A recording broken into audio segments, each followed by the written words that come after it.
The Syllabary That Shaped the Cherokee Nation by Avary Serpa. Even though he did not know any written language at the time, Sequoyah created the first Cherokee syllabary, which allowed the Cherokee to expand their ways of life and preserve their culture. Oseo, or hello. I am Sequoyah, the inventor of the Cherokee syllabary. I was born into the Cherokee or Tasagi tribe around 1778 in Tuskegee. Tuskegee is near present-day Vonore, Tennessee. Sequoyah means pig or boar's foot. I got that name because I have a deformation on my leg. My American name is George Gist. Gist named after my American father. When I turned 5, the Treaty of Paris was signed and ended the American Revolution. I found it amazing how Americans could communicate the news just by looking at a piece of paper. My tribe members called it talking leaves. As I grew up, I traded furs and was a blacksmith. But I wanted to be able to sign my name on my work, but there was no way to write down Cherokee. Charles Hicks taught me how to write my name in English, but I still felt determined to figure out how to write down Cherokee. But first, I had to help the Americans. On March 27, 1814, I fought in the Battle of Horseshoe Bend against the Red Creek Indians. We were led by General Andrew Jackson. The problem was, many Cherokees couldn't read orders sent in English or write letters to our loved ones. Only few Cherokees could understand both Cherokee and English. Once the conflict with the Red Creeks ended, I began toying with the Cherokee language. I figured writing a language would be like catching a wild animal and taming it. I started making pictographs, or pictures, for each word in the Cherokee language. Soon, the Treaty of 1819 was signed, the 25th treaty between the United States government and the Cherokee Nation. It forced the Cherokees to give up 1/4 of all of our land, so my family and I had to move out. I gave up on making pictures and decided to make an alphabet. When my friend Turtlefields came up to me and said people thought I was going crazy, I told him, "If our people think I am making a fool of myself, tell them what I am doing will not make fools of them. They did not cause me to begin, and they shall not cause me to stop. If I am no longer respected, tell my people that what I am doing will not make them less respected. So I will go on, and you may tell our people." Soon, my own wife lost patience with me. She gathered people in the town and burnt down my house and all of my past work. I wanted to be respected by my people, but the only way was to finish the written language. Then I had an idea. Instead of making an alphabet or writing pictures, you could break the words into syllables. There were 86 syllables in the Cherokee language. I figured now I need symbols to represent each syllable. Tom Waters, a Bible maker, allowed me to copy some English letters from the Bible and use it in my syllabary. I worked for 12 years, and finally I finished my syllabary around 1821. I had to present this to the council, so I taught my 6-year-old daughter, Ayoka, how to speak, read, and write the language. When the presentation worked, many chiefs were impressed but still skeptical, so many other demonstrations were made, until I was finally approved.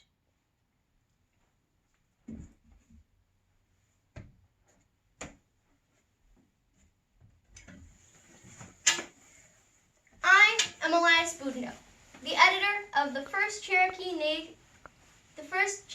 newspaper, the Cherokee Phoenix. Once the syllabary was approved, a Cherokee printing press was built in 1828 in the Cherokee Nation's capital, New Ecota, Georgia. The paper was published weekly and included information in both Cherokee and English. Each issue was 4 pages long and discussed the relationship between the United States government and the Cherokee Nation. It was later renamed the Indian Advocate because so many other tribes besides the Cherokee were reading it. Then it was renamed back to the Cherokee Phoenix. The Cherokee Phoenix allowed many tribes to communicate in an easier way. It showed white Americans that us Cherokees are not wild savages and can be trusted.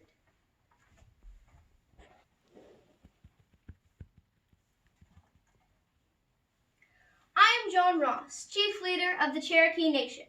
When I heard about Sequoyah's syllabary, I awarded him with a silver medal and a yearly pension, giving him $300.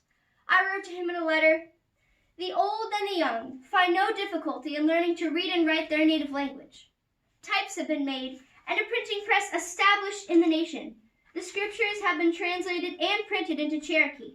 While posterity continues to be benefited by the discovery, your name will be held in grateful remembrance.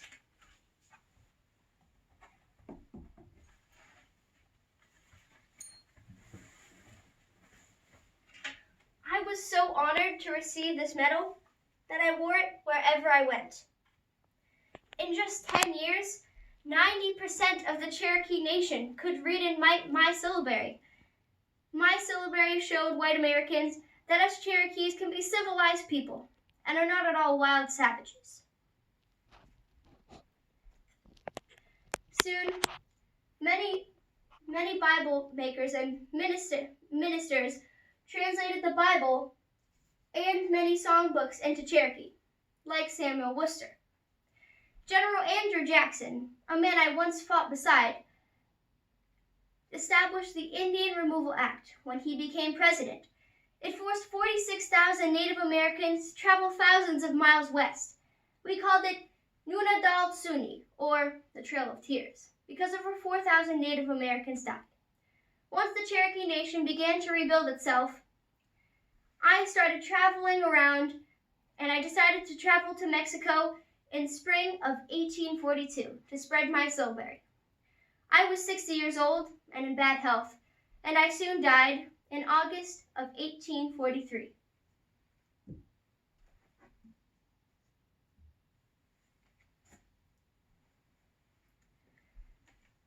Sequoyah was not forgotten when he was lost. A $200 award was offered to anyone who would find Sequoyah. Soon, in 1845, it was discovered that Sequoyah had died 2 years prior. Many Cherokees vowed to continue Sequoyah's goal, to spread his language all across the United States. Sequoyah's legacy is still alive today. There are 2 types of giant redwood trees named after Sequoyah, and in 1890, September 25th, Sequoyah National Park was opened in California. It was opened to honor the large redwood sequoia trees and to preserve them. Many Indians, Native Americans, and Cherokees decided to name their territory the state of Sequoyah. Soon, U.S. Congress renamed that to the state of Oklahoma. In 1917, a statue of Sequoyah was sent to the U.S. Capitol building to represent Oklahoma in the National Statuary Hall. In 1980, a stamp was made for Sequoyah, and there was also a dollar coin with Sequoyah's face on it. Many memorials were made for Sequoyah and many statues, and as recent as 2017, Sequoyah was inducted into the Oklahoma Hall of Fame. Today, Cherokee is used all over America. There is an app that translates English to Cherokee, and there are many games and many school programs and videos. In 1991, the act relating to the tribal policy for promotion and preservation of the Cherokee language, history, and culture was passed.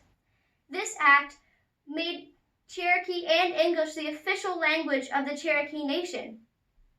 Soon, business was conducted in both languages. Cherokee schools are still growing today. In 2001, the Cherokee Immersion School was founded. And at Sequoyah High School, students take a class every year in Cherokee until they are well enough to become translators. The Cherokee Phoenix and the Cherokee Nation still thrive in America today. In a speech, Principal Chief Bill Baker said, "Without Sequoyah's contribution to the literary and legacy of Sequoyah, the Cherokee Nation would be unrecognizable today. With his vision of talking leaves set us to become one of the most advanced tribal nations in the United States. It is amazing how without any formal education or influence, Sequoyah made a syllabary that changed the Cherokee Nations and preserved their ways of life and culture for many years to come."